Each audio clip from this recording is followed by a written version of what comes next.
en conjunto con Oftalmo Córdoba y SECSA, que es la Sociedad Ecuatoriana de Segmento Anterior y Córnea de Ecuador, a la cual con mucho orgullo soy parte de ella. Para mí es un gusto que estemos aquí todos con mis amigos y compañeros de Ecuador y bueno, vamos a hacer algo muy bonito para ustedes, ¿de acuerdo? Entonces el primer disertante va a ser el doctor Diego Carpio. Adelante, Dieguito, venga.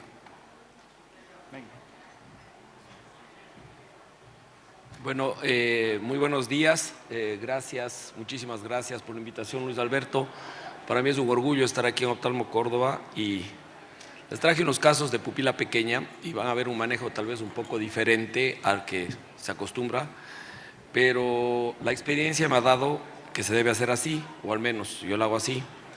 El primer caso es el caso de un paciente con una pupila muy pequeña, post-uveítica, con catarata. Pues acostumbro teñir siempre en estos casos la cápsula anterior para un mejor manejo. Luego, como ustedes verán, estoy haciendo un stretching de pupila utilizando únicamente ganchos en Y. Estos iris son unos iris extremadamente atróficos y frágiles y la experiencia de colocar probablemente un anillo o ganchos de tracción, lo único que ha ocasionado es que se produzca mucha atrofia del iris o aumente la atrofia del iris con malos resultados de la anatomía pupilar. Entonces, yo realizo la ampliación de la pupila con ganchos, utilizo mucho viscoelástico dispersivo para mantener el endotelio y un viscoelástico cohesivo para producir una ampliación de la cámara. Pues sin ánimo hay un viscoelástico mixto que es de la casa Alcon, que no se sale con tanta facilidad como se sale el viscoelástico cohesivo total. Entonces participan las dos moléculas, una molécula dispersiva y una molécula cohesiva, lo que le da mayor estabilidad a la cámara anterior. La rexis, como ustedes pudieron observar, se realiza siguiendo el contorno de la pupila. Eso nos da una mucha mayor estabilidad y una mucha mayor seguridad del tamaño de la rexis. Al contrario de lo que se podría pensar de que se va a radializar la rexis, no es así. La pupila ayuda muchísimo a que se siga el contorno de la rexis. Ahí realizamos las maniobras de focoemulsificación. Como ustedes ven, todo se realiza en el centro de la pupila, es decir, no nos vamos hacia otro sitio porque ahí sí corremos el riesgo de tocar el iris y producir un daño de la pupila. Y toda la focoemulsificación la realizamos en el centro pupilar. Desde hace ya varios años estoy utilizando el Ingenuity, me parece una verdadera maravilla para hacer la cirugía de segmento anterior. Ahora el último software del Ingenuity es mucho mejor todavía. Las imágenes son nítidas y nos permiten maniobrar y operar con mucha seguridad. Siempre realizar la aspiración de los restos, pues, y ya pues posteriormente colocamos la lente intraocular. Entonces, como ustedes ven, no he utilizado ganchos, no he utilizado los anillos de expansión pupilar y pues fíjense cómo se mantiene la arquitectura de la cámara anterior y la arquitectura de la pupila perfectamente bien. Se puede ver una pupila totalmente circular, sin mayores daños en su esfínter. Y pues la colocación de la lente intraocular y siempre acostumbro, aún en estos casos de pupila pequeña, realizar la aspiración del viscoelástico que está por detrás de la lente intraocular, especialmente cuando se pone lentes tóricos, porque se puede producir una rotación de la lente. Este es un caso de una paciente que me llegó, había sido operada de trasplante corneal, probablemente de origen, según ella me decía, traumática, pues y llegó con esta catarata. Entonces, es un verdadero desafío cómo vamos a sacar esa catarata, cómo vamos a operar.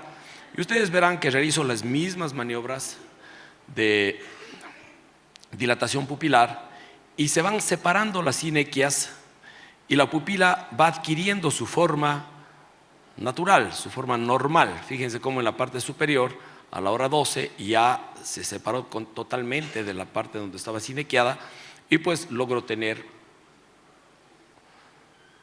la suficiente amplitud para proceder a la cirugía. Aquí me gusta, entré primero con una aguja, generalmente no lo hago, pero en estos casos sí, para poder guiarme exactamente en dónde quiero que comience la rexis. Y como ustedes ven, una vez más, la rexis sigue el contorno pupilar, vuelvo a ampliar la cámara anterior, hago la hidrodisección y procedo a la facomulsificación. Claro, en este caso es mucho más complejo porque la pupila tiende ya a cerrarse, pero si aquí le pongo un anillo, pongo un mayujin, por ejemplo, ese iris, fíjense lo atrófico que está, ese iris al momento de quitar después del anillo va a estar prácticamente destrozado, o sea, va a estar en pésimas condiciones como para cumplir con su función posterior a la cirugía. Entonces, yo acostumbro mantenerlo separado, toda la facomulsificación lo hago en el centro de la pupila. Aquí se va a implantar un lente tórico, ahí está en la época en que marcaba todavía con la esclera, marcaba con marcador, ahora ya pues, con la utilización de la nueva tecnología, pues ya lo visualizamos para la ubicación perfecta del lente intraocular, del lente tórico. Y pues realizamos la emulsificación del núcleo utilizando mucho viscoelástico, especialmente cuando un paciente ha sido hecho trasplante de córnea, corremos el riesgo inmenso de dañar esa córnea si realizamos una facomulsificación sin proteger lo suficientemente bien el endotelio. Y ustedes ven ahí, nuevamente salgo y nuevamente pongo viscoelástico, pues para poder lograr aislar lo suficiente y proteger lo suficientemente bien al endotelio y orientar también el núcleo que estoy tratando de sacar. Una vez que se ha extraído el núcleo, como ustedes verán aquí, pues procedemos ya, una vez hecha la aspiración de restos, a implantar la lente intraocular. Y los resultados, como ustedes ven, son muy buenos. Finalmente, este último caso se trata de una membrana retropupilar, si ustedes ven retroiridiana, que está impidiendo que se dilate la pupila. Aquí hacemos un poco de variables, como verán a continuación. Bueno, siempre tiñendo la cámara anterior, la cápsula anterior, la colocación de viscoelástico dispersivo y cohesivo, luego ingreso con los ganchos en Y para tratar de dilatar la pupila. Veo que esa membrana pues, es demasiadamente rígida y no me permite dilatar suficientemente bien. Y procedo a hacer unos pequeños cortes radializados, de que hay que tener mucho cuidado para no cortar el iris. Se hacen unos pequeños cortes radializados de la membrana, no del iris. El momento en que hago estos cortes de la membrana, tengo la mayor posibilidad para dilatar la pupila, como ustedes verán a continuación. Y ya con una pupila de tamaño adecuado, procedo nuevamente a lo dicho con anterioridad, a realizar la rexis siguiendo el contorno pupilar. Les garantizo que daría la impresión que se fuese a radializar, que se fuese a ir por debajo del iris y no vemos dónde va nuestra rexis. No es así, queda exactamente en el contorno pupilar. La pupila nos ayuda muchísimo a seguir el tamaño de la rexis. Vuelvo a ampliar la cámara anterior. Estas son cirugías viscoelástico dependientes que les digo yo. Para mí es el mejor instrumental que tenemos en este tipo de cirugía. Nos ayuda muchísimo porque mantenemos la amplitud de la cámara anterior y mantenemos el tamaño pupilar. Y pues siempre la facomulsificación en la totalidad tiene que ser en el centro de la pupila. No podemos marginarnos, no podemos ir a los extremos porque vamos a dañar el iris, vamos a traumatizar el iris con la punta del facomulsificador, lo cual resultaría un verdadero fracaso en la técnica quirúrgica. Una vez más aquí, extrayendo la última porción de cristalino del núcleo. Posteriormente, con el mismo gancho en Y,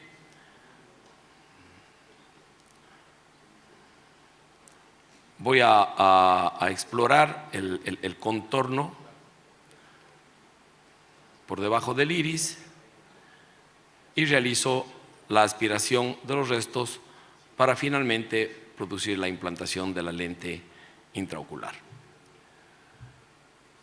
Puede llevar esto a muchas controversias, digamos que se debe tener un dominio total de la facomulsificación para poderla hacer en el centro de la pupila. No creo que de entrada, la verdad, una persona que esté comenzando a hacer facomulsificación pueda recurrir a esta técnica y probablemente resulte mejor utilizar ganchos o utilizar expansores de pupila, pero pues es una técnica totalmente inocua. Mientras menos se toque el ojo, mientras menos aparatos pongamos dentro del ojo, el resultado va a ser mucho mejor. Eso era todo lo que quería traerles. Muchísimas gracias. Muchas gracias, Diego. ¿Quién de rutina en pupilas pequeñas no usa ganchos? ¿Quién de rutina para todas las cirugías no pone ganchos de iris? De rutina. Es un buen número, es un número interesante. De acá, ¿quién de rutina ya no usa ganchos? Para nada. Yo también de rutina ya no uso ganchos para nada. La verdad es que es interesante cómo va cambiando. Si tú hacías esta pregunta hace, yo qué sé, 5 años, muy poquitos, cómo va evolucionando. Bueno, a continuación la doctora Clara Carpio. Clara, bienvenida. Adelante. Hola con todos, muchísimas gracias a los organizadores por la invitación. Yo les voy a hablar acerca de la crónica de una sorpresa refractiva. Se trata de una paciente de 48 años que acude en el 2018 por presentar una pérdida visual progresiva y tiene el antecedente de un LASIK miópico en el 2013. La agudeza visual sin corrección, cuenta dedos a 6 metros y ojo izquierdo 20/400 que corrige ojo derecho y ojo izquierdo a 20/100. No salió. Bueno, se le realiza el estudio del Pentacam y se evidenció que tenía una ectasia post-LASIK, por lo que se procedió a colocar segmentos intracorneales en los dos ojos de 210/300, obteniendo una mejoría significativa en la visión. Aquí podemos ver del ojo derecho, que es el ojo en cuestión de la charla, podemos ver que existe una mejoría en la córnea. Después de los 3 meses de los implantes segmentos intracorneales, podemos ver que la agudeza visual sin corrección en ojo derecho mejoró a 20/200 y en ojo izquierdo a 20/50 y con corrección 20/40 en los dos ojos. La paciente estaba feliz. Sin embargo, llega en julio del 2024 por presentar una baja visual en ojo derecho, obteniendo una visión de cuentadedos a 1 metro que no corrige. A la biomicroscopía observo una catarata intumescente en ojo derecho y en ojo izquierdo una catarata nuclear posterior. Esta es la fotografía del segmento anterior. Podemos ver que está el segmento de 210 y una catarata intumescente. Entonces aquí viene en cómo voy a realizar el cálculo. Utilicé las fórmulas de Barrett-Q, EVO, Hofer QST y Kane. Las fórmulas me proporcionaron un lente de más 10/50 hasta 12/50. Realicé también el cálculo con el Argos, que me decía que me sugería un lente más 12/5 T9, y realicé también la fórmula con Panacea, teniendo un cálculo del lente de 14/5 T9. En realidad, el cálculo de Panacea como que se salía mucho de la media de los datos obtenidos en los cálculos anteriores, entonces procedí a implantar un lente más 12/5 T9. Entonces, esta es la cirugía previa tinción de la cápsula con azul tripán y colocación de viscoelástico. Realizo la incisión principal y vemos que hago la blancopunción para evitar justamente la radialización de la cápsula y la formación de la bandera argentina. Realizo la cápsula Rexis con mucho cuidado. Acordémonos que son córneas súper frágiles. Incluso, bueno, mi paciente era bastante movediza, tuve que ayudarme con la otra pinza para sostener el ojo. Está hecha únicamente con anestesia tópica. Hago la hidrodisección y procedo a la facoemulsificación con técnica Stop and Chop, que es la que yo usualmente realizo.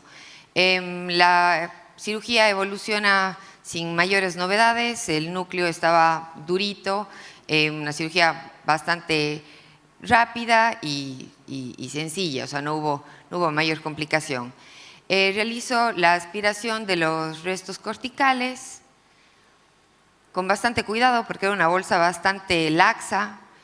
Y por último procedo a colocar el lente intraocular tórico y le alineo de acuerdo al eje que me había proporcionado el calculador.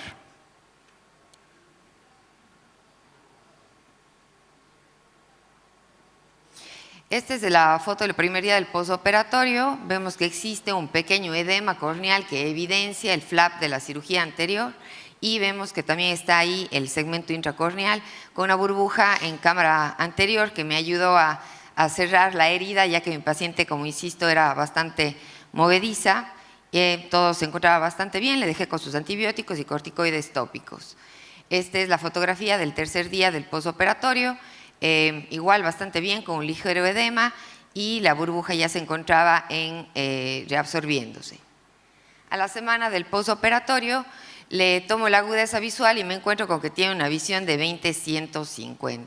O sea, casi me infarto en ese momento porque todo estaba divino, perfecto, así que decido refractarle y me encuentro con que tiene una refracción de más 4,50 con menos 1/90. Me empiezo a desesperar, digo, bueno, diablos, de aquí le cambio el lente o ¿qué hago? Trato de mantener la calma, la cordura y digo, bueno, esperemos a ver cómo evoluciona esto y que se vaya desinflamando un poco más, capaz por ahí hay alguna inflamación por algún lado, pero no era evidente. Efectivamente, al mes del posoperatorio viene mi paciente, la agudeza visual sin corrección 20/80, con corrección de 20/50 y la refracción de 1,75 con menos 2,50/30, con un equivalente esférico de más 0,50. La paciente estaba feliz, feliz. Ella dice que nunca había visto así o sea, nunca. Entonces no quería ni pensar en la posibilidad de ningún cambio ni nada. Sin embargo, yo estaba bastante inquieta porque no era el resultado que había esperado.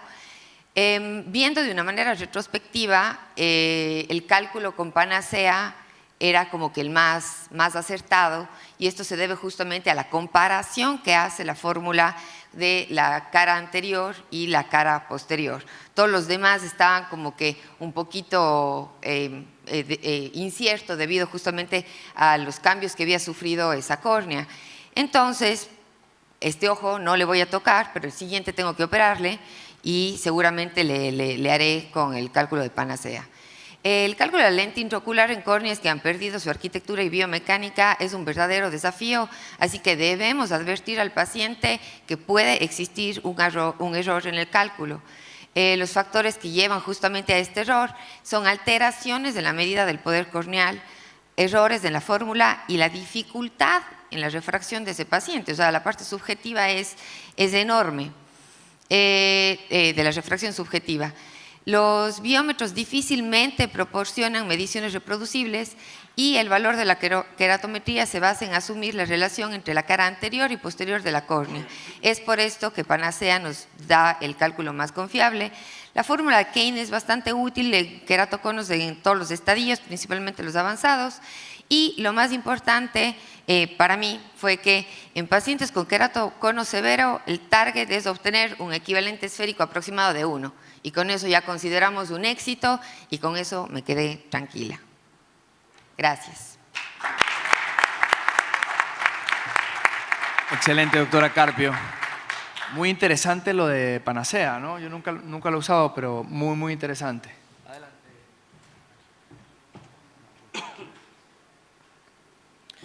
Bueno. A continuación, el doctor Alejandro Valero nos va a presentar un caso de catarata y diálisis ocular. Muy buenos días. En primer lugar, muchas gracias por la invitación a esta hermosa ciudad. El día de hoy quiero traer un caso que comenzó siendo un caso como de relativa rutina, pero que cada vez se fue haciendo más complejo y creo que puede también llevarnos al debate, que siempre es muy educativo. Como vemos, es una catarata dura, la cual ya desde un principio en el preoperatorio se veía que solamente ese era el problema, pero ya intraoperatoriamente se observa que hay debilidad sonular. En estos casos lo ideal es hacer la rexi lo más grande posible. Yo hago técnica stop and chop en la mayoría de los casos. Si vamos a hacer en el caso de que tengamos que hacer el surco, el esculpido, lo ideal es hacerlo con un buen poder para que no hagamos la menor cantidad de tracción sobre la zónula. Sin embargo, este tipo de catarata, como lo vemos, es bastante chiclosa en la parte posterior, lo que dificulta muchísimo la maniobra de la fractura. y al momento de hacer estas maniobras siempre podemos estar produciendo algún tipo de estrés sobre la zónula. Como podemos observar, aquí hay un signo temprano de que hay una debilidad zonular, una diálisis zonular en la parte inferior, cuando al momento de empalar el núcleo para hacer el chop, vemos que hay un desplazamiento de la cápsula anterior. Entonces, esto es un signo temprano que debemos estar muy alertas y que nos lleva a que en ese momento debemos parar para evitar seguir haciendo daño o estrés a la zónula. Colocar viscoelástico y podemos usar diferentes tipos de herramientas. En este caso, gracias a Dios, contaba con ganchos para la cápsula. Vean que a pesar de que en la parte inferior es donde estaba la mayor debilidad zonular, realmente no tenía espacio para colocarlo por la dureza de la catarata y porque ocupaba todo el saco capsular. Entonces, coloqué estos primeros 2 ganchos para tener algo de soporte, hago espacio haciendo el surco y ahí sí ya puedo colocar el siguiente gancho. Sin embargo, las maniobras siguen siendo bastante complejas, es bastante difícil fracturar. La idea es tratar de hacer la menor cantidad de maniobras en el saco capsular y tratar de llevar los fragmentos a cámara anterior y posiblemente chopearlos en cámara anterior si es posible para que la cápsula esté el menor estrés. Sin embargo, es bastante complejo, es una catarata muy dura, vemos cómo todavía hay tracción sobre el complejo capsular, pero ya una vez que logramos retirar y facomulsificar el primer fragmento, ya todo se hace un poco más sencillo, digamos que ya podemos respirar. Sin embargo, como verán, nunca debemos bajar la guardia.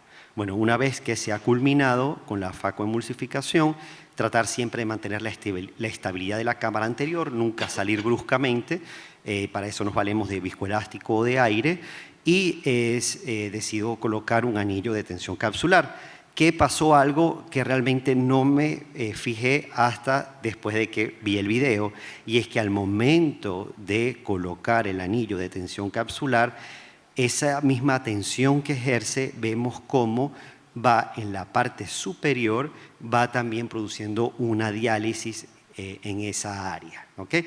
Realmente, durante el momento, viendo que el anillo esté en su sitio, bien ubicado, realmente no me había percatado de este tema y bueno, aparentemente iba todo bastante bien, retiramos los ganchos y de forma desapercibida, creo que no hay ningún problema, procedo a implantar el lente que tenía planificado, que es un lente Isopure de Fisiol, ¿okay? Y allí, una vez que está el lente implantado, ¿verdad? Cuando ya voy a proceder a tratar de acomodarlo de la forma más delicada posible, ahí se observa que realmente el lente no está centrado de la forma adecuada y ese fatídico desplazamiento hacia abajo. Entonces, ahí definitivamente ahí estábamos en problemas.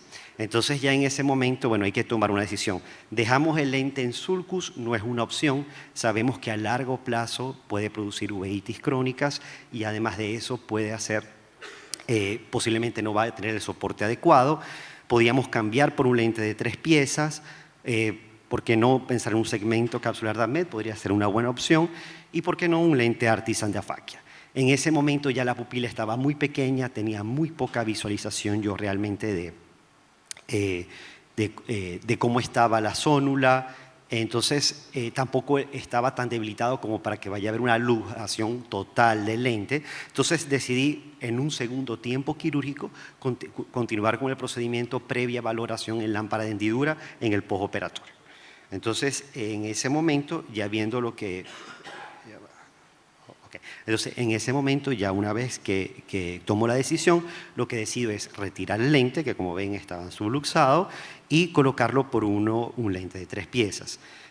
Para el retiro del lente, pues básicamente sacarlo a cámara anterior, presentarlo de una forma que quede más fácil cortarlo y con la ayuda de un segundo instrumento, que puede ser una pinza de retina, sostenerlo para poderlo cortar. Hacer con una técnica así de Pac-Man y luego sacar por la incisión. Ahora bien, procedo entonces, como era mi plan, a colocar el lente de tres piezas. Generalmente de una vez la áptica la coloco en el sulcus, obviamente todo con maniobras lo más delicadas posible, y yo tenía planificado colocar el lente con las ápticas en orientación de 3 a 9, que es donde vi que había mayor soporte capsular. Pero como hay cosas inesperadas, una vez que comienzo a rotar con la manipulación, al momento de rotar veo que hay vitrio en cámara anterior.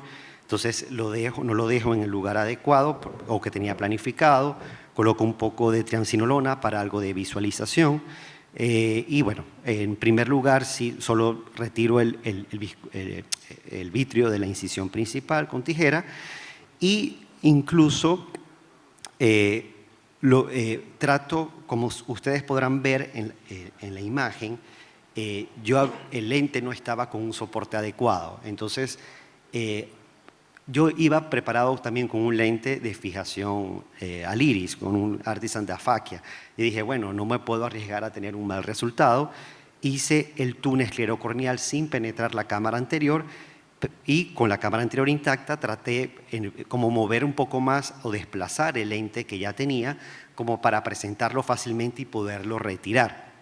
Pero con suerte, al momento que empiezo a hacer esa manipulación, veo que el lente como que se empieza a acomodar y a centrar adecuadamente, y finalmente cuando lo coloco en la orientación que originalmente tenía planificado, que había un buen soporte, pues el lente se quedó perfectamente estable.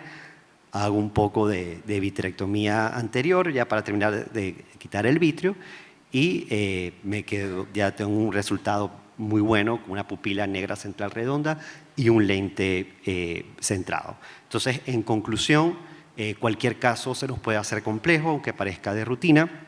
Creo que siempre hay que estar preparado con todo el armamento necesario en quirófano, posiblemente con un segmento de ACMED hubiese sido una solución bastante elegante desde un principio, no contaba con eso. Entonces, a lo de los ganchos de iris, ya la mayoría no usamos de rutina, pero igual en algunos casos sigue siendo necesario. Entonces, tenemos que tener todo en quirófano. Muchas gracias.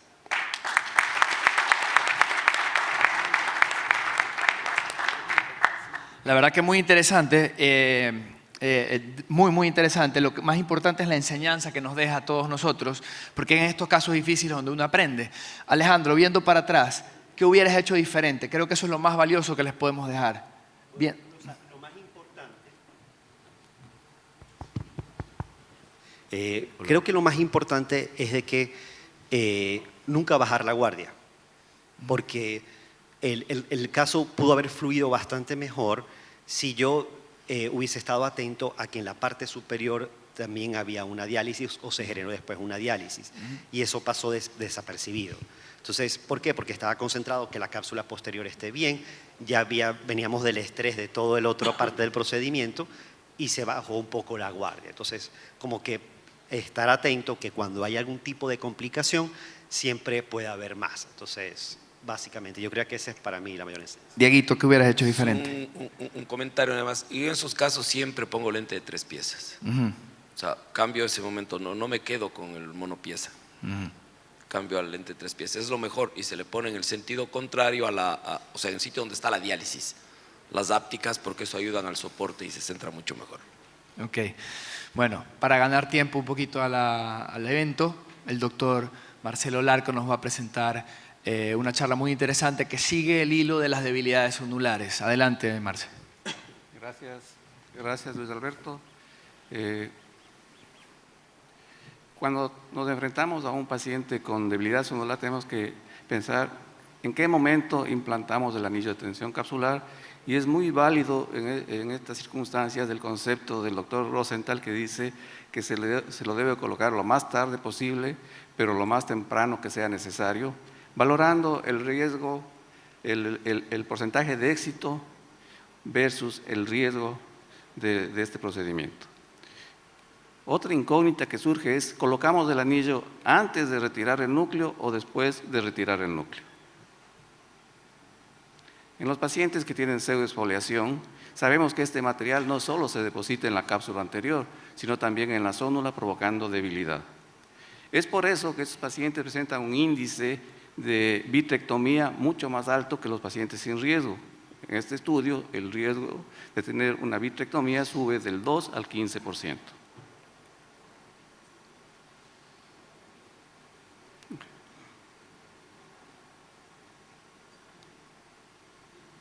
No sé cómo.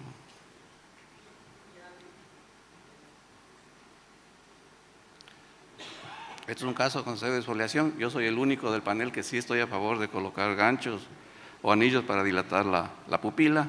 Estos pacientes también presentan con frecuencia problemas de próstata y toman tamsulosin y tienen signos de iris inestable, y es muy fácil lesionar el iris cuando estamos frente a pupilas pequeñas. Fíjese cómo el anillo facilita la remoción del núcleo, no así, sí es un problema realmente la remoción del córtex, para lo que se tiene que utilizar estrategias para ese motivo.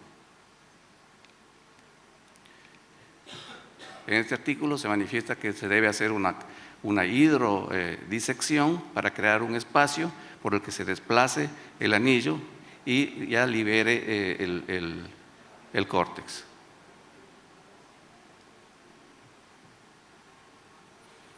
Luego de la hidrodisección, realizamos una viscodisección.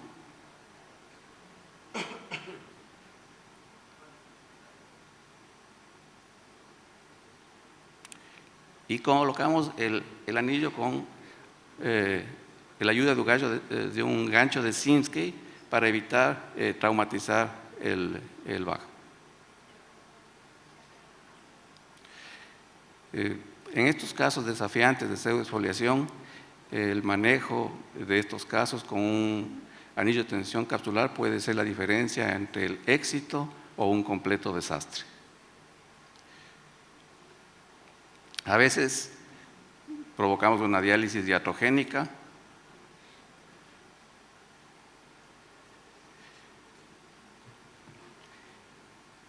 Y también contar con un anillo de tensión capsular puede ser de muchísima ayuda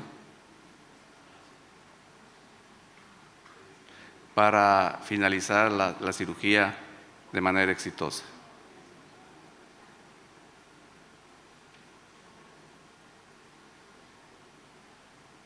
Este es el caso de una paciente de sexo femenino, profesora de francés, lectora contumaz, y en el momento de que estaba iniciando la cirugía percibí que había una luxación del cristalino que no lo noté en la biomicroscopía. Cuando introduje el faco, el cristalino estaba inestable, por lo que decidí colocar un anillo de tensión capsular. Y finalmente, como había unas máculas, unas drusas parafoveales, le coloqué un lente Vivity. Y este es el otro ojo que presentaba un defecto exactamente similar. Aquí sí, de entrada colocamos un anillo de tensión capsular y le coloqué un lente multifocal porque era una paciente que quería leer. Sé que es controversial mezclar las tecnologías, pero eso fue lo que hice con esta paciente. En este artículo se manifiesta que en casos de diámetros anteroposteriores mayores de 26 milímetros es recomendable, cuando utilizamos un lente multifocal, colocar anillo de tensión capsular para obtener un mejor centrado, y también en los lentes tóricos, en sacos capsulares grandes, en ojos grandes, es recomendable colocar anillo de tensión capsular. En este paciente tenía una subluxación inferior. Teníamos la duda de si colocar un segmento o colocar un anillo de tensión capsular estándar.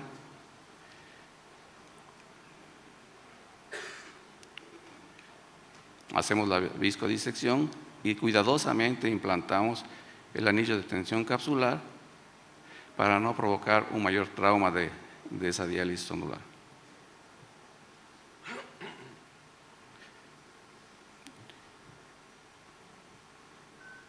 Y el lente realmente se ubicó muy bien, por lo que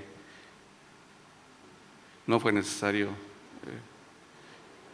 realizar ningún procedimiento adicional. Este paciente necesitaba una vitrectomía, tenía una hemorragia vítrea, así es que hicimos esta técnica que me parece novedosa, con una aguja 22, se hace una iridotomía, que sobre todo en pacientes a los que vamos a hacerlos un DIMEC, es muy útil porque la iridotomía sale de un tamaño bueno y bastante periférico. Estos son los diámetros de anillos que son recomendables de acuerdo al diámetro anteroposterior del ojo. Muchísimas gracias. Gracias a los directores de Oftalmo Córdoba por su gentil invitación a este excelente congreso. Marcelo, aunque no era motivo de tu charla, pero yo creo que estos son los casos en que el femtosegundo cobra nuevamente valor, cobra importancia. ¿Qué opinas? Sí, indudablemente, porque nos garantiza una cápsula Rexis centrada y del tamaño que deseamos. Estoy de acuerdo. Sí, sí. Así es, así es. Sí, de esa manera también evitamos aumentar la diálisis sonolar. Aquí es cuando nos empezamos a pelear, no necesita femto. O sea, es que cuando compras ya el pisapapeles que dice mi hijo Juan Diego, claro, dice que yo me he comprado el pisapapeles más caro. Más allá de tu charla, Marcelo. Tienes que usarlo de vez en cuando, ¿no? Marcelo, estuvo fantásticamente bien explicado, pero hubo una cosita que me llamó mucho la atención, que es la técnica de la iridotomía con aguja. Súper interesante. Creo que hay mucha gente que le interesó también, porque yo nunca lo había visto. ¿Puedes explicarla, por favor, rapidito? Sí. Hace poco tiempo, creo que en el último Journal de Córnea, hay un artículo justamente con esta técnica, me pareció fantástica y comencé a implementarla y es facilísima. De tal manera que, porque realmente para hacer un DIMEC, que es lo que más me interesaba aprender, a veces se te libera pigmento, sangra, en tanto que con esta técnica resulta una iridotomía de un tamaño prácticamente perfecto y bien periférica. Muy bien. Alejandro. ¿Y cómo mantienes la cámara anterior mientras haces la iridotomía? Con visco. Ya.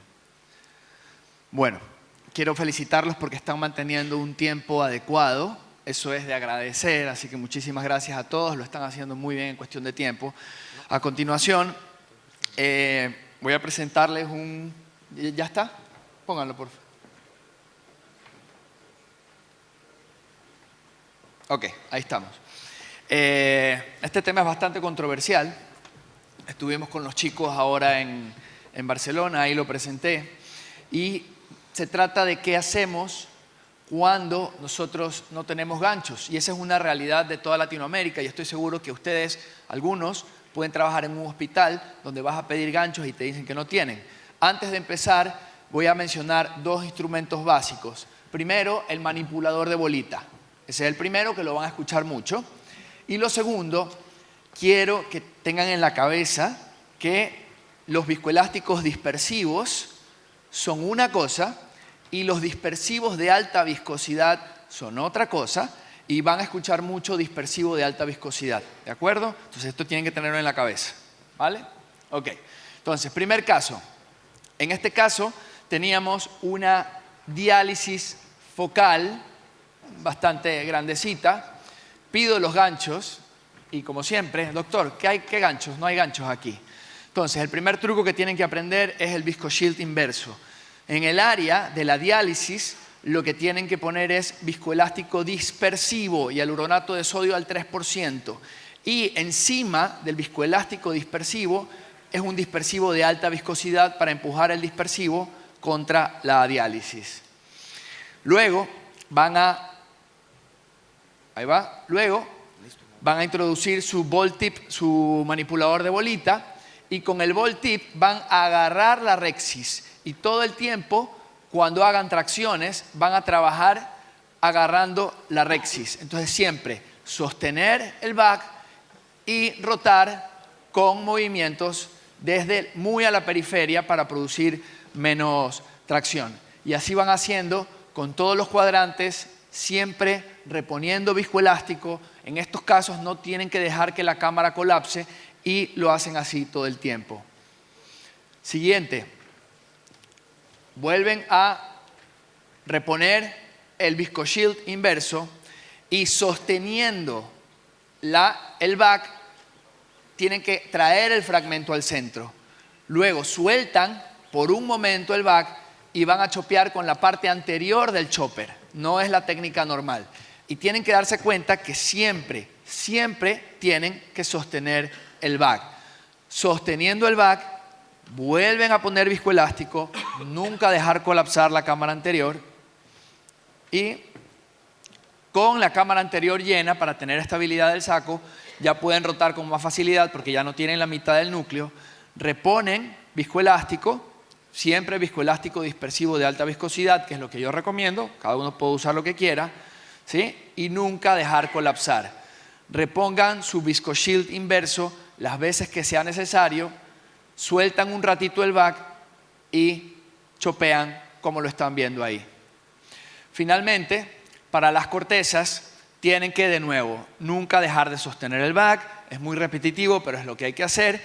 Y van a fijarse aquí cómo en ciertas, por la debilidad zonular, miren lo que pasa con esa zonula, se quiere venir. Entonces tienen que tener mucho cuidado, siempre sostener el back y lo pueden lograr hacer con bastante éxito. Al final colocamos el anillo de tensión. Recomiendo siempre sostenerlo con un segundo instrumento, porque si no puede pasar que, como nos enseñó Alejandro, que el mismo anillo te puede empeorar la diálisis. Tienen que tener cuidado con eso, hay que aprender a ponerlo de manera adecuada. Bueno, diálisis focal. Y no había ganchos, pero tampoco había anillo de tensión capsular. ¿Ok? Entonces todos pueden ver aquí que tenemos una catarata de pesadilla. La paciente no tenía pseudoexfoliación, esto es un dato muy importante. Tenía una catarata brunescente, casi negra, y con un núcleo gigante. La rexis está pequeña para lo que la debería haber hecho para este caso, y obviamente la manipulación, miren lo que produce. Entonces, de inmediato se van a dar cuenta cómo en estos casos puede haber tags de fibrosis, yo lo he visto, entre la cápsula y el núcleo, y el epinúcleo. Entonces, lo primero que hago es hacer una viscodisección y luego, con 2 manipuladores de bolita, sosteniendo el back, haces un sweep, un barrido de la periferia. Tienes que irte hasta el ecuador y hacer un barrido para asegurarte que no tengas tags. ¿De acuerdo? Entonces, a continuación, continuamos. Siempre tratar de hacerlo. Y lo mismo, sostienes el back desde adentro, traccionas tus fragmentos sosteniendo hacia el centro y luego, como ven ahí, luego haces el chop con la parte anterior del núcleo. Aquí ya estamos terminando. Quiero que se fijen una cosa. Por un momento yo dejé de sostener el back a propósito, porque en estos casos la zónula también le da soporte a la cápsula posterior y está muy laxa, y en estos casos te puede venir muy fácil al tip. ¿Listo? Entonces, como ven ahí, tengo una diálisis, dejo colapsar a propósito. Yo hace un rato les dije, no dejen colapsar la cámara. Aquí yo a propósito dejé colapsar la cámara porque yo quería saber qué tan mal era la situación, porque no tengo anillo de tensión capsular. Entonces, lo que hago en ese caso es hacer disparos de fluido, porque quiero ver cómo se comporta el back. Le hago disparos de fluido al back para ver cómo se comporta. Luego lleno el back de BSS, no de visco, porque el visco te va a engañar, va a hacerte pensar que tienes estabilidad. Y hago maniobras para saber qué tan estable está el back. Maniobras para saber qué tan estable está el back. Continúo haciéndolo de diferentes maneras. En un momento incluso meto la cánula, empiezo a tocar el back para saber qué tan mal está el asunto. Esto no es muy elegante con el dedo, pero es lo mejor que pueden hacer presión con los dedos para ver cómo se comporta. Y al final, rexis redonda, ligeramente desplazada, estable 270 grados, entonces sin pseudoexfoliación, lo cual es importante, simplemente en una paciente añosa con una catarata avanzada, y decidí arriesgarme y meter el lente en el back. Centrarlo lo mejor posible, ya van a ver aquí, así es como estaba. No, está moderadamente, levemente desplazado. La pupila te engaña, pero está levemente desplazado. Y al final se van a ver, van a darse cuenta que empiezo a hacer las maniobras con el lente adentro porque todavía considero sacarlo. No me cuesta nada sacarlo y dejar la áfaca. Y ese es el paciente a la semana de operado con el lente estable. Pero tienen que darse esas características. Y este es el otro ojo de la paciente que decía que era el ojo bueno. Aquí lo que hago es una diálisis iatrogénica, ¿de acuerdo?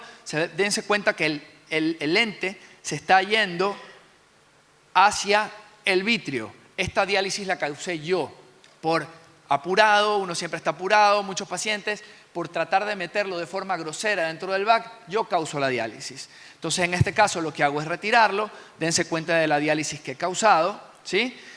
Retiro un poco de viscoelástico, ¿por qué? Porque voy a formar con viscoelástico dispersivo de alta viscosidad. Ahí si tengo anillo de tensión capsular, pongo el anillo de tensión capsular y quiero enseñarles una cosa. El anillo no se posicionó donde yo quería que esté donde está la diálisis. Entonces ustedes pueden con un manipulador movilizarlo de forma delicada para que quede donde ustedes quieran. Y finalmente el lente se queda en su sitio sin ningún problema. Voy a avanzar más rápido por el tiempo. Este caso es bastante interesante. Un gran porcentaje de los casos de diálisis unular no te das cuenta en el preoperatorio. No te das cuenta y son evidentes en el postoperatorio porque el núcleo te sostiene el back. Entonces, esto me di cuenta y aquí quiero que aprendan un truquito que es muy importante porque si yo empiezo a sacar las cortezas, voy a empeorar la situación. Entonces, aquí quiero que se aprendan este viscotrick. Tienen que insertar la cánula entre el borde de la rexis y la corteza y hacer una oleada de viscoelástico. Esto se llama viscodisección. Y de esa forma van a soltar las cortezas muy fácilmente y las van a poder aspirar con poquito esfuerzo. ¿De acuerdo? Eso sigo haciendo en 360 grados. Luego cojo el ball tip para sostener el back y se van a dar cuenta cómo aspiro de forma bastante sencilla gracias al viscotrick que les enseñé. ¿De acuerdo? Pero aquí quiero que se den cuenta de un error que cometo, ¿vale? Y la idea de esto es que aprendan de mis errores. Y van a ver que en un momento yo suelto el back. Voy a soltar el back. Y lo que pasa es que ahí la hialoides trata de salir hacia adelante, ¿sí? Lo van a ver. También paro la irrigación, quiere decir que la cámara anterior colapsa, error mío. Y eso es lo que no tienen que hacer, ¿de acuerdo? Y se van a dar cuenta que al momento de inyectar el anillo de tensión capsular, me doy cuenta que hay presencia de vitrio, ¿sí? Entonces lo que hago es hacer un sweep del vitrio, hacer vitrectomía anterior, pero el caso termina bien, ¿de acuerdo?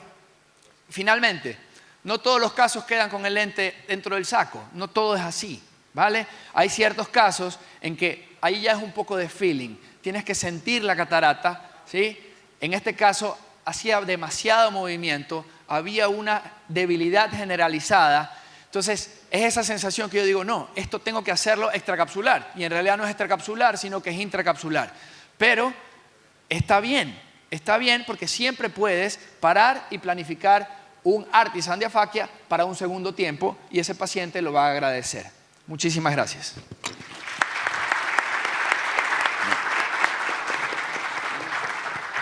No hay mucho tiempo, entonces voy a dar paso al doctor Juan Diego Carpio que nos va a enseñar cuando tenemos vitrio qué es lo que tenemos que hacer. Adelante, Juan Diego, bienvenido. Gracias, Beto. Buenas tardes a todos. Muy bonito el congreso. Felicitaciones a los organizadores. Bueno, yo soy cirujano de vitrio retina y quiero compartirles unas herramientas o unos tips muy básicos, ¿sí? A ver si se animan a hacer una vitrectomía diferente cuando tengan este tipo de complicaciones que hemos visto. Entonces, muy básico, hay que recordar que el vitrio es un gel, ¿sí? Que aunque está compuesto de fibras de colágeno, pero es un 99% de agua, ¿sí? Porque siempre vemos eso, que el vitrio se hidrata, ya vamos a hablar de eso. Y está envuelto con la hialoides y las fibras de la hialoides están adheridas a la retina en partes específicas, que es en la base del bicho, a la papila óptica, en la mácula y en cualquier lesión periférica que tenga el bicho. Cuando el bicho se tracciona, la retina se hace huequitos en esos pedazos donde está adherida la hialoides, ¿sí? Cuando tenemos bicho en cámara anterior, obviamente cuando hemos roto la cápsula y la hialoides, ¿sí? O cuando hay una diálisis onular. ¿Pero por qué el bicho se pasa adelante? No es que el bicho se hidrate nuevamente, no es que con toda la fluídica que estamos utilizando en la FACO el bicho se hincha más de agua y se pasa adelante, no, es debido a un gradiente de presión, ¿sí? Cuando hay menos presión en la cámara anterior que en el espacio posterior, se pasa. Entonces, es básico para que eso no ocurra evitarse el gradiente de presión. ¿Cómo? Manteniendo la presión positiva en la cámara anterior. Yo durante muchos años siempre oía esto de que bájale la infusión que se está pasando el bicho se te hidrata, no le pongas agua. No, es todo lo contrario. Las incisiones tienen que ser autosellantes, no debe haber pérdidas en la cámara anterior, ¿sí? Y siempre hay que tener infusión activa para que el bicho no se pase. Y cuando ya estamos haciendo la bichectomía, es importantísimo saber que los bichectores, mientras más pequeño es el calibre y más alto el número de cortes, hay menos tracción y hay menos riesgo de complicaciones. Ahora tenemos bichectores de 27G y que hacen cortes a 20.000 por minuto, ¿sí? Que es lo que uso yo. En cuanto al viscoelástico, cuando estamos haciendo la FACO y hay una pequeña rotura de la cápsula posterior, el viscoelástico es muy útil, ¿no es cierto?, para detectar la rotura, para ver si es que hay bicho, para desplazar el bicho atrás. Pero ya una vez, ¿sí?, que se ha convertido en una rotura grave, digamos así, y que hay que hacer ya una bichectomía más completa, ¿sí?, tenemos que el viscoelástico es un problema, porque los bichectores no aspiran bien el viscoelástico, los bichectores se tapan con el viscoelástico, se demora mucho, los fragmentos de las masas corticales se quedan atrapados en el viscoelástico y hace más difícil esto de aspirarles, ¿sí? Y por lo tanto yo hace rato que no uso viscoelástico cuando hago una bichectomía. Y recordemos que al momento de hacer la bichectomía es básico no hacer más daño, ¿sí? Entonces la bichectomía debe ser central, lejos del iris, lejos de la cápsula. Los bichectores no comen el viscoelástico, pero se comen el iris increíblemente fácil, ¿sí? Y cuando ya estamos seguros de que no tenemos bicho en la cámara anterior, ahí empezamos a aspirar las masas corticales. Y para esto es muy útil los sistemas que no sé por qué no han implementado en los bichectores de segmento anterior, que uno puede activar y desactivar el corte con el pedal. Entonces uno hace la bichectomía, desactiva el corte, aspira masa cortical, activa el corte y así, ¿sí? Si es que hay fragmentos o restos corticales que ya están más allá de la cápsula posterior, ahí sí paramos y mandamos el paciente a un cirujano de segmento posterior. No hay que ir a estar pescando esos pedazos. Entonces, quería mostrarles un caso. Esos son los casos que me llaman a mí a la hora del almuerzo y me dicen, Juan Diego, ven por favor, y llego yo con muy buena voluntad, ¿sí? Se les complicó la catarata, tuvieron que ampliar la incisión y hacer una extra capsular, ¿sí? La cápsula está totalmente rota y ya vemos cómo se colocan los trócares, son de calibre 27, ¿sí? Y fíjense lo bonito que se ve el bicho cuando uno utiliza la iluminación posterior. No hay necesidad de poner triamcinolona ni nada de esto, ¿no es cierto? Entonces hacemos una bichectomía, fíjense lo estable que está la cámara, el bicho no se está pasando adelante, no se está saliendo por ningún lado, ¿sí? Me gusta a mí mucho eso de apagar la luz del microscopio para ver solamente con la iluminación posterior dónde está el bicho. Ahí ingreso por la paracentesis para comerme el bicho que había bicho delante del iris, que estaba atrapado en la incisión, ¿sí? Siempre con mucho cuidado de no tocar el iris, pero justamente estos calibres pequeños permiten eso porque no chupan, ¿sí? Y luego inyectamos un lente sin viscoelástico. No tiene sentido poner el viscoelástico aquí. Todo el viscoelástico que uno ponga se cae atrás, ¿sí? Y después nos va a subir la presión del ojo y no nos va a ayudar en nada. Ponemos el lente de 3 piezas en el sulcus, ¿sí? Y solucionado el problema, ¿sí? Vean cómo siempre hay que mantener las heridas, las incisiones selladas. Pongo el punto antes de seguir manipulando porque no quiero que se me pase el bicho adelante. El bicho se pasa porque si es que hay un gradiente de presión, si está escapando líquido de la cámara anterior, el bicho va a venir, ¿sí? Y bueno, y listo. Este es otro caso muy parecido. En este quiero que vean lo bien que se ve el bicho con la iluminación posterior. ¿Para qué triamcinolona? Yo he visto muy malas experiencias con triamcinolona que ponen para teñir el bicho, luego son los glaucomas espantosos los pacientes, ¿sí? Y no es necesario. Fíjese lo bonito que se ve cuando uno usa la iluminación posterior. Bueno, y por último, este es un casito más viejo, se puede ver por la calidad del video, eso es por calibre 25, que era el que había en esa época. Este es un paciente que le hicieron un extracapsular y ya está puesto el lente y le dijeron que todo estaba muy bien, pero el paciente no estaba contento porque no veía.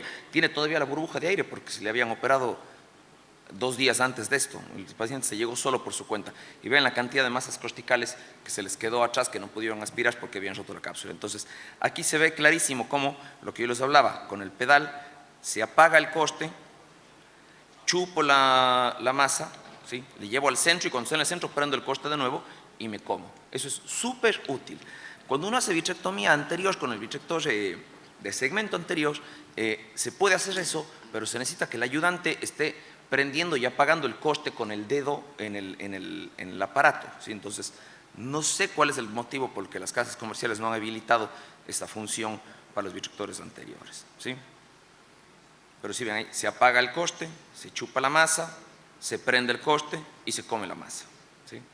Y bueno, estos son unas cosas muy sencillas que quería compartirles, a ver si se animan. No es tan difícil esto de la vitrectomía parcial.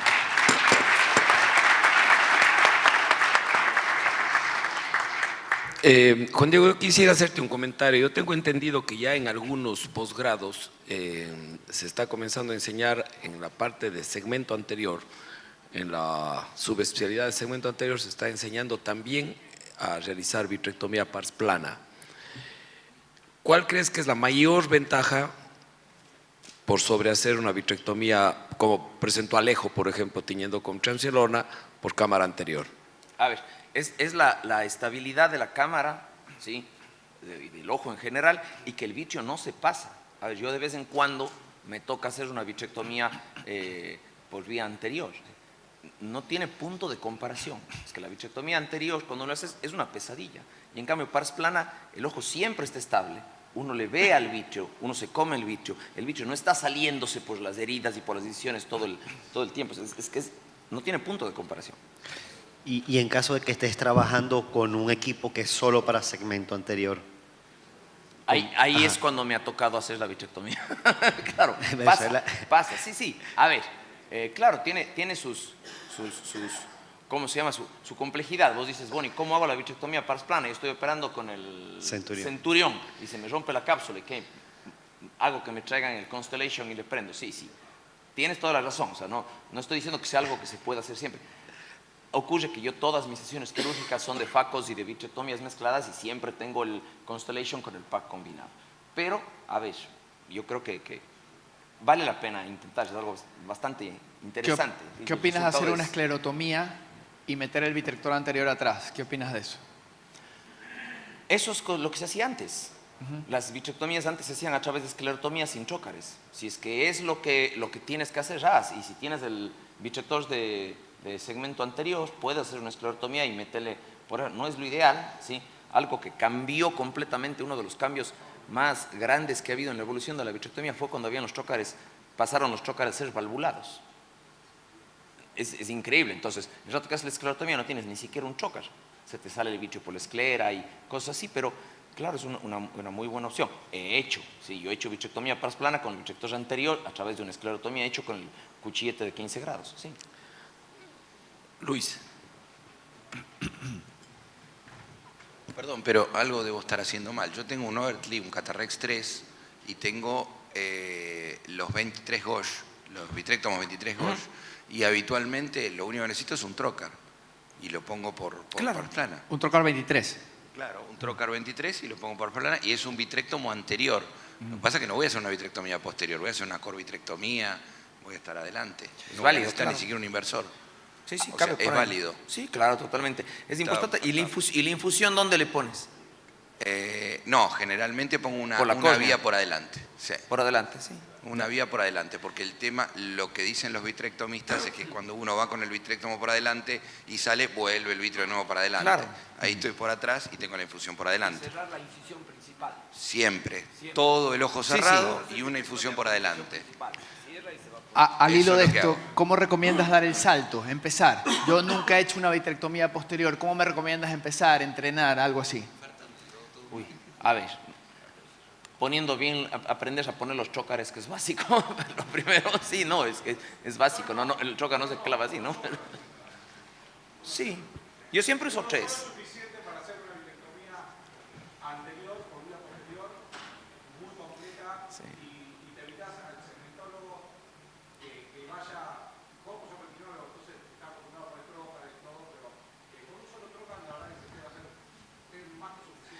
Sí, lo que pasa es que a mí me gusta muchísimo, la iluminación. Sí, a ver, primero, cuando pones un mantenedor de cámara anterior metido ahí por la córnea, siempre está escapando un poquito de líquido, entonces mucho mejor la infusión posterior. Y si ya pones 2 chócares, pones 3. Y la iluminación, ¿sí?, te permite ver una maravilla el vitrio. ¿Sí? Es mucho... Sí, sí, sí, claro, no se puede, sí, sí, pero...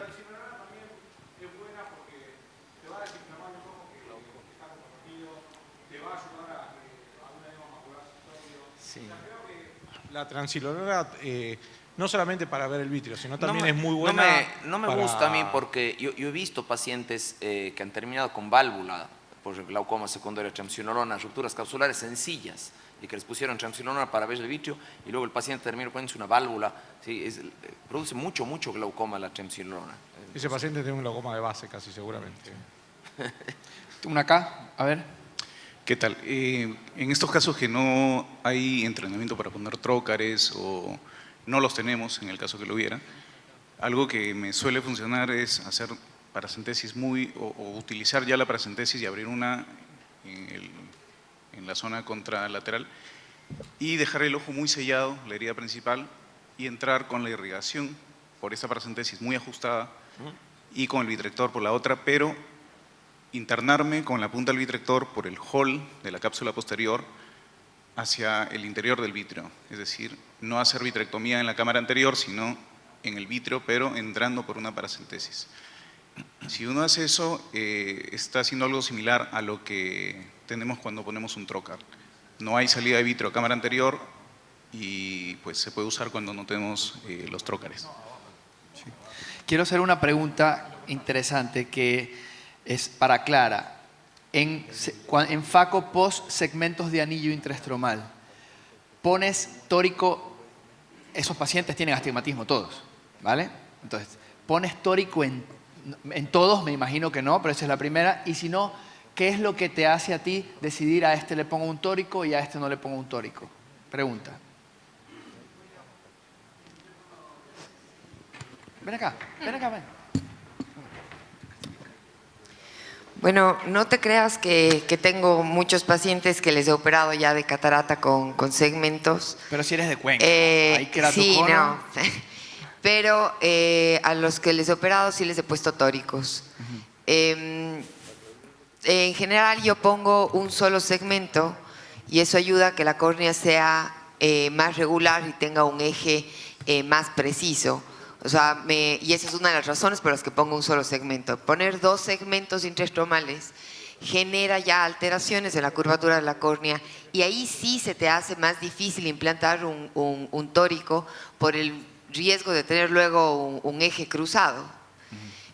Pero con un solo segmento generalmente de longitud, o sea, lo más largo posible, que eso es como manejamos en Cuenca, no hemos tenido esos problemas.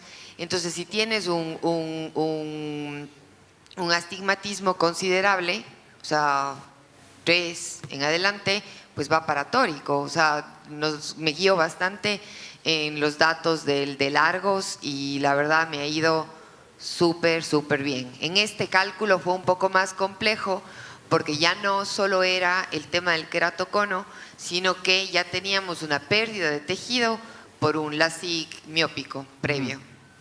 La verdad es que aterrador el caso desde el punto de vista refractivo.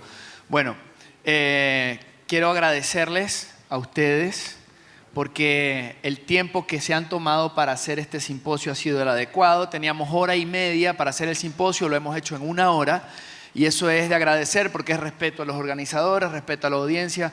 Muchísimas gracias de corazón. Un aplauso para estos chicos, por favor. Y no se vayan. No se vayan. Hay un reconocimiento a toda la gente de Y SEXA. agradecer a mis hermanos de vida, permitirnos que SEXA está aquí con ustedes. Muchas gracias.